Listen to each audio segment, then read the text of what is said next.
Movie के start में हमें एक प्लैनेट दिखाया जाता है जहाँ पर रहने वाले लोगों को क्री कहा जाता था। जहाँ पर वेयर्स नाम की लड़की को दिखाया जाता है जो कि पूरी तरह जख्मी होती है। वो देखती है कि धुआं से एक आदमी उसकी तरफ आ रहा है और वो आदमी उसकी तरफ गन करता है, पर वेयर्स को उसका चेहरा नज़र नहीं आता और अगले ही टाइम में वेयर्स की आंख खुल जाती है। दरअसल वो एक ख्वाब देख रही थी और ये ख्वाब उसे बार बार आता था क्योंकि वो इस दुनिया की नहीं थी। साथ ही वो अपनी ज़िंदगी की पुरानी यादों को भी भूल चुकी है। अब वेयर्स यहाँ पर एक आदमी के पास जाती है जो कि इस प्लेनेट का कमांडर है। वो वेयर्स को लड़ना भी सिखाता है। इसके बाद वो वेयर को सुपर इंटेलिजेंट के पास मिलाने के लिए ले जाता है जो कि इस पूरे प्लेनेट को देखती है। प्लेनेट का कमांडर वेयर को बताता है कि इस सुपर इंटेलिजेंट का कोई चेहरा नहीं है। वो तुम्हें उसी शक्ल में नज़र आते हैं जो तुम्हारे दिमाग में चेहरा होता है जिसे तुम बार बार याद करते हो। वेयर्स उस जगह पहुंच जाती है जहां पर वो सुपर इंटेलिजेंस थी। वो वेयर्स के सामने उसी बूढ़ी औरत की शक्ल में आती है जिसे वो बार बार अपने ख्वाबों में देखा करती थी। वो वेयर्स को बताती है कि हमारे लोग और हमारा प्लेनेट खतरे में है। एलियन स्कल्स जो कि एक एक करके प्लैनेट्स पर कब्जा कर रहे हैं और वो किसी का भी रूप ले सकते हैं, वो हमारे प्लेनेट के लिए भी बहुत बड़ा खतरा है और वो हमारे प्लेनेट को ख़त्म कर सकते हैं और तुम्हें उन एलियन स्कल्स को ख़त्म करना होगा। इसके बाद वेयर्स क्री की आर्मी के साथ और अपने कमांडर के साथ उस प्लेनेट पर निकल पड़ती है जहाँ पर स्क्रल्स थे। उनका कमांडर वेयर्स को बताता है कि एक जासूस जो कि पिछले 3 साल से एलियन स्क्रल्स के कब्जे में है, हमें उसे किसी भी कीमत पर बचाकर लाना होगा। फिर ये सब के सब उस प्लेनेट पर पहुंच जाते हैं। वेयर्स उसी जासूस के पास पहुंच जाती है जिसे लेने के लिए वो आए थे। वेयर्स उससे एक कोड पूछती है और वो उसे वो कोड बता देता है। तभी वेयर्स को बताया जाता है कि उनकी आर्मी पर स्कल्स ने हमला कर दिया है। तभी वेयर्स को ये पता चलता है कि जिसे वो अपना जासूस समझ रही थी, दरअसल में वो स्क्रल्स का लीडर था और उसने अपना चेहरा बदला हुआ था। वो एलियन स्क्रल वेयर्स को बेहोश करके अपने शिप में ले जाता है जहाँ पर वो एक मशीन की मदद से वेयर की पुरानी यादों को ढूंढना चाहते हैं जिनके बारे में वेयर्स खुद भी भूल चुकी है।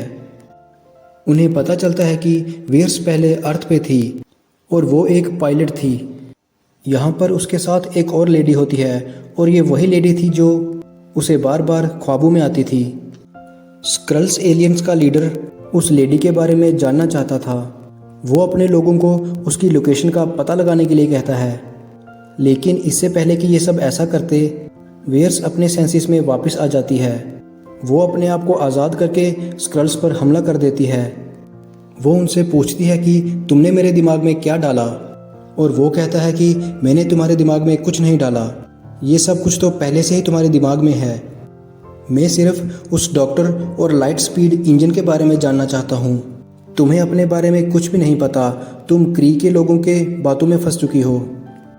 फिर वहाँ जितने भी एलियंस होते हैं वो सभी वेयर्स पर हमला कर देते हैं। इसी बीच स्पेसशिप में खराबी आ जाती है और सभी एलियंस वहाँ से भाग जाते हैं। वेयर्स जल्दी से एक स्पेसशिप में बैठ जाती है पर उसका स्पेसशिप अर्थ में क्रैश हो जाता है। अर्थ पर आने के बाद वेयर्स अपने लोगों को बताती है कि वो अर्थ पर है और वो उसे वहाँ से आकर ले जाएं। पर वो उसे कहते हैं कि हमें वहाँ पहुँचने में 22 घंटे लगेंगे, इसलिए तुम्हें हमारा इंतज़ार करना होगा। अब यहाँ पर 2 एजेंट्स आ जाते हैं और वो वेयर्स से पूछताछ करने लगते हैं। वेयर्स उन्हें बताती है कि वो प्लेनेट क्री से है और वो स्क्रल्स को ख़त्म करना चाहती है, पर एजेंट्स को उसकी कोई भी बात समझ में नहीं आती और वो उस पर बिलीव नहीं करते। तभी वेयर्स को एक स्क्रल नज़र आता है जो कि उस पर अटैक करता है। फिर वो उसका पीछा करने लगती है पर वो चेहरा बदलकर ट्रेन में चले जाता है, लेकिन वेयर्स उसको पहचान लेती है। फिर दोनों के बीच में बहुत लड़ाई होती है। तभी एलियन स्क्रल के पास से एक डिवाइस गिरती है जो कि मेमोरी डिवाइस होती है और ये वही डिवाइस होती है जिसमें वेयर्स की सारी मेमोरीज थी। स्क्रल वहाँ से भाग जाता है। हमें उन एजेंट्स को भी दिखाया जाता है जो कि कार से उनका पीछा कर रहे थे।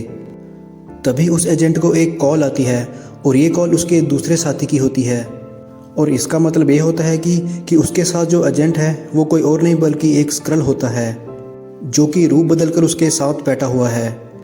फिर वो एजेंट जानबूझकर अपनी गाड़ी का एक्सीडेंट कर लेता है, जिससे वो स्क्रल मारा जाता है और उस एजेंट की आंख पर भी चोट लग जाती है। अब वो एजेंट उस स्क्रल की बॉडी को एक लैब में ले जाता है, जहां पर उसका बॉस भी आता है। एजेंट अपने बॉस को सारी इन्फॉर्मेशन दे देता है और उसका बॉस उसे कहता है कि तुम्हें इस मिशन पर और काम करना होगा और तुम्हें सारी इन्फॉर्मेशन मुझे देनी होगी और इसके बारे में किसी को भी पता नहीं चलना चाहिए, ये एक खुफिया मिशन होगा।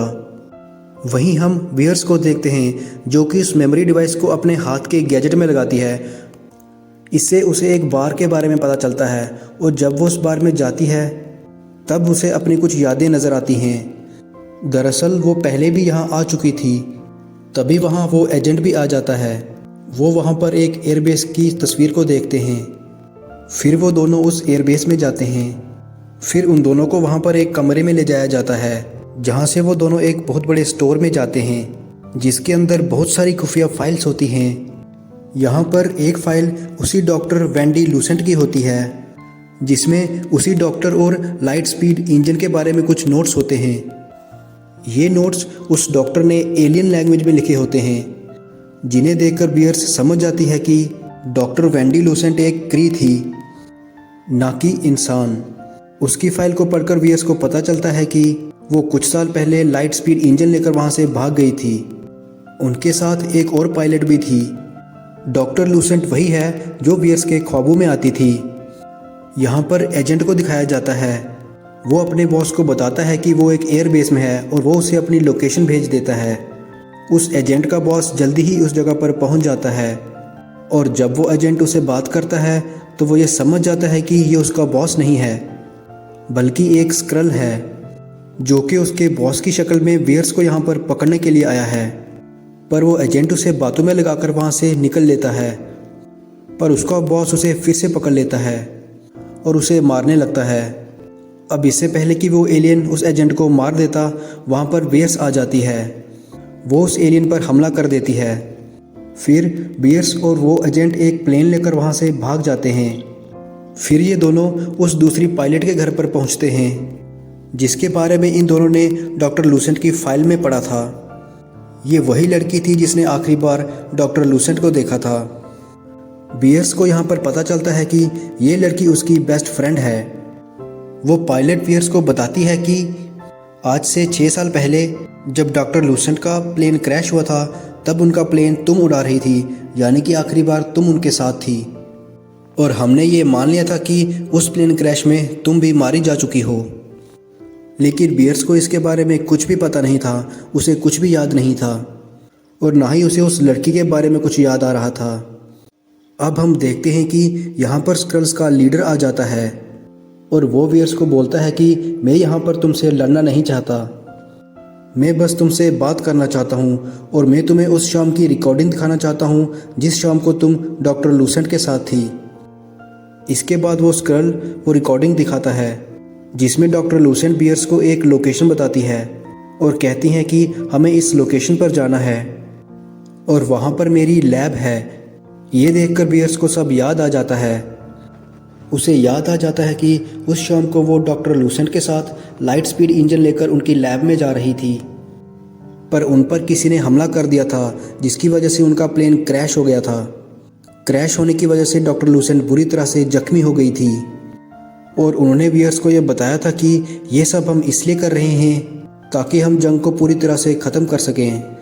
वो ये भी कहती हैं कि मैं इस प्लेनेट अर्थ से नहीं हूँ, बल्कि मैं भी एक एलियन हूँ। मेरा असली नाम मार्वल है और अब तुम्हें मेरा ये अधूरा काम पूरा करना होगा। ये जो लाइट स्पीड इंजन हमारे साथ है, ये एक पावर सोर्स है और ये किसी के भी हाथ नहीं लगना चाहिए। और इससे पहले कि वो उसे डिस्ट्रॉय करती, उन पर कोई हमला कर देता है और उन्हें गोली मार देता है। वही सीन था जो बियर्स को बार बार अपने ख्वाबों में आता था, जिसमें एक आदमी उस पर गन करता है, पर वो कभी भी उस आदमी के चेहरे को नहीं देख पाती। पर अब उसे उसकी शक्ल नज़र आने लग जाती है और ये वही क्री प्लैनेट का लीडर था जिसे बियर्स अपना दोस्त समझ रही थी।